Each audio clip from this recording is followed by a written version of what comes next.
is, do you really want to sell that precious metals for fiat? And that's a question that people may be asking themselves this time. Could you address your take on these? We could take them one at a time. The first one is the world is running out of silver and the silver market has been in deficit forever. True or false, according to you? And why would Jeffrey Christian be calling that a myth?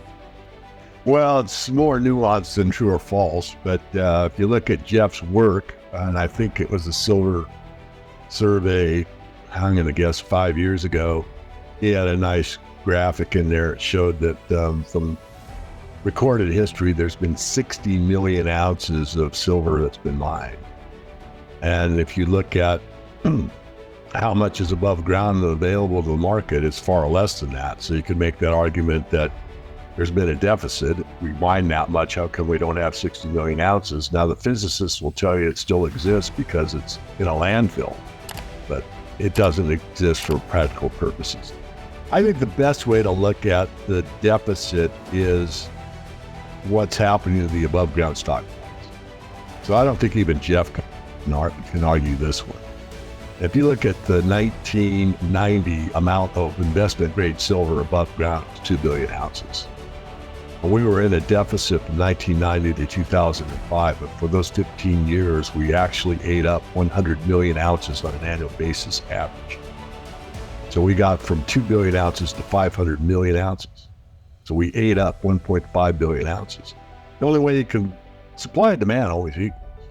So if you've got a deficit, then you take the above ground stockpile to fill in to make the balance.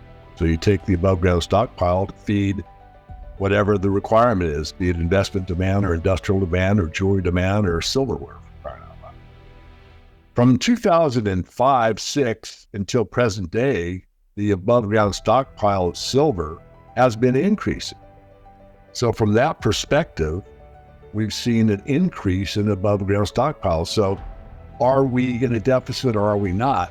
And this is where it gets a bit nuanced, because the argument that we're still in a deficit is because the amount of demand is greater than the mine and recycled supply by a substantive amount last year, almost 200 million ounces.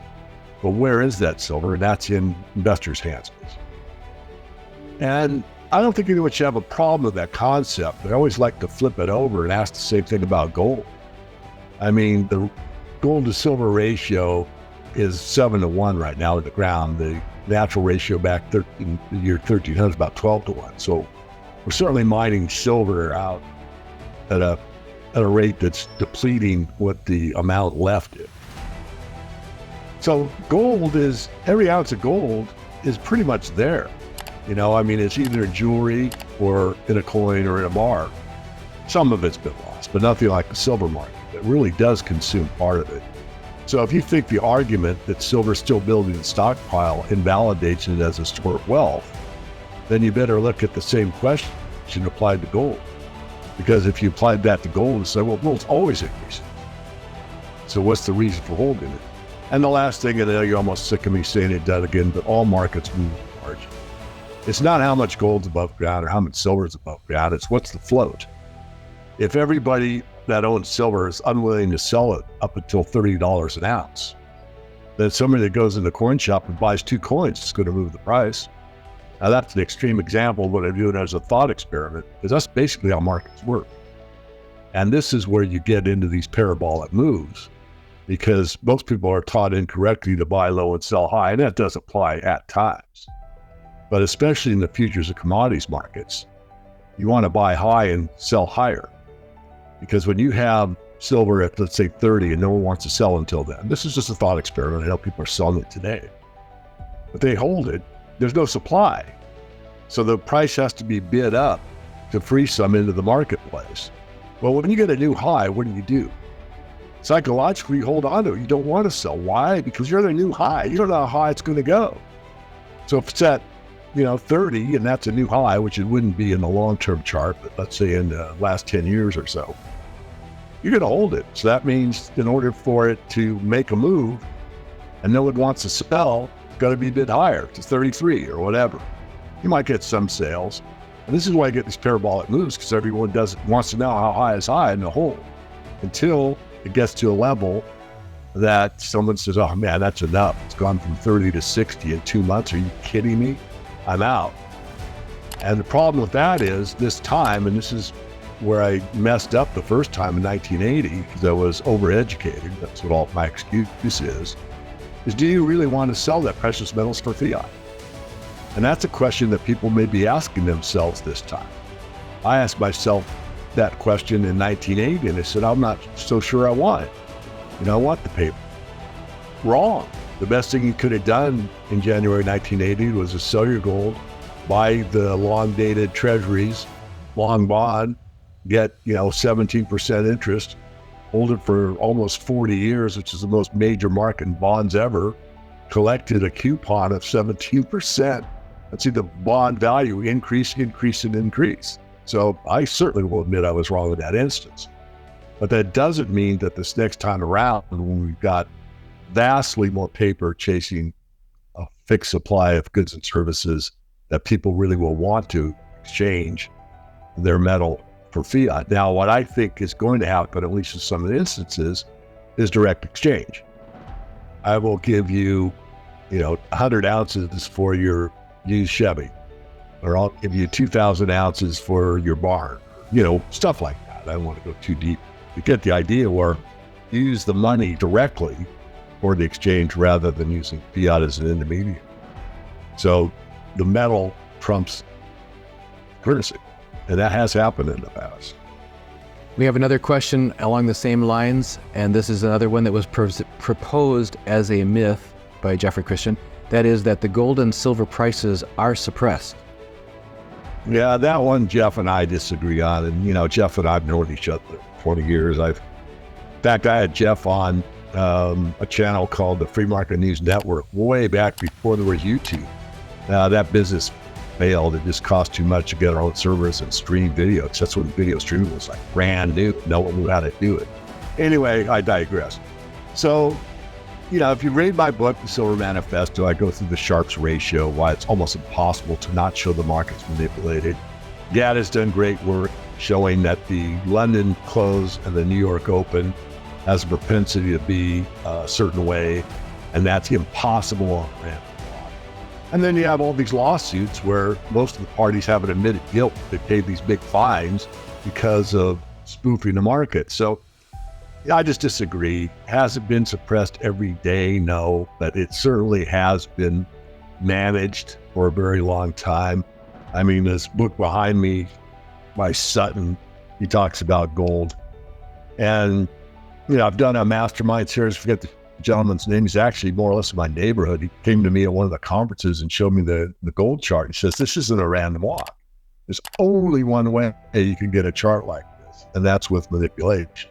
I don't think he even used that word, but it's a fact. You can't go from fixed price of 35 up to 42.22, and the government says, no way we can raise the price of gold. We're admitting the dollar isn't doing well. So once they made that official change from the 35 an ounce to 42.22, it's never changed because they want to make sure everybody's brainwashed with the propaganda press that a dollar is a dollar. But a dollar is 371.2 fine grains and 999 fine silver. And that definition has never changed. So were you paid dollars today? Probably not. That's an amazing point. This gets back to what we were talking about with the silver dime. Again, some of the viewers have heard this story where my family was on a trip across the southern U.S. We were on actually the Gulf of Mexico coast of Texas in 1968, and there was a gas price war. 19.9 per gallon, 19 cents, 0.9 per gallon of gas. 2 dimes, 2 silver dimes. At that point, it could have bought 1 gallon of gas. 2 silver dimes today can still buy you a gallon of gas if you are able to either swap into the currency or find someone who, as you've been, who said they're willing to trade directly. And that's increasing as people learn that they shouldn't be trusting the currency that's been collapsing around them. So the nominal price today for a gallon of gas is obviously much higher than 2 dimes, but that's all it's worth in silver. So let me add on to that. I don't want to interrupt, but in the LA area at that same time frame, there aren't really any independent gas stations.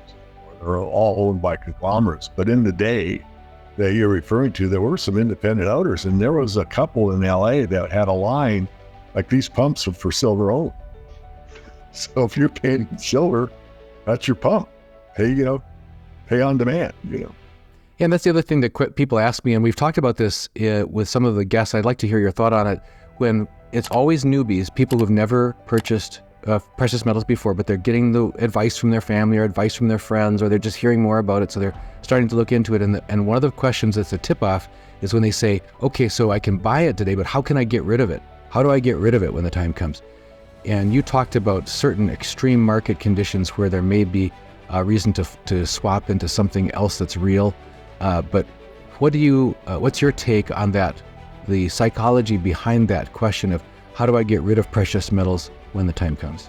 Yeah, that's not that complicated. I mean, I've asked that question myself. I mean, the standard is you go back to the same coin dealer you bought it from, you exchange it for fiat, and you go out in the marketplace and you buy your Starbucks. However, now with today's technology, you can put it on the blockchain and pay with your phone. Or you can have a silver or gold backed debit card, which I have, as you know. So there are ways to do it. And there's more states that are using silver and gold as means of payments. I think there's 14 states each now in the union that, state that it's law. You can have an exchange in gold and silver as long as both parties agree. The only way to do it practically is to either back a debit card with the physical metal and let the bank, or preferably the proprietor of the exchange, take out the silver, change it to fiat, make the bank happy. But you're actually spending it. So James Turk was the one that actually brought it to my attention. Now I asked him, what answer do you give when people ask you? And he says, oh, they'll spend it. Of course, he started gold money. And at that time, we were able to use gold money in a lot of exchanges. I mean, I paid for some services with gold money, and many people did. That kind of got nixed later on. But the concept is correct. So you could do direct, where I can buy a car with so many gold coins or silver coins, and both parties agree, and we're good to go. You could do a debit card that's gold or silver backed, or both. And you could go on the blockchain and do it. And I just got to fit this in. This is kind of off topic, but it really gets to the silver community, or at least I hope it does. And, up into the 1900s, we were still on basically a world silver standard. And yet no one even thinks of silver as money anymore, even though in the 14 Romance languages, the word silver and money is the exact same word. So if I'm in Mexico and they say money isn't money or silver isn't money, they wouldn't know what the hell I'm even talking about.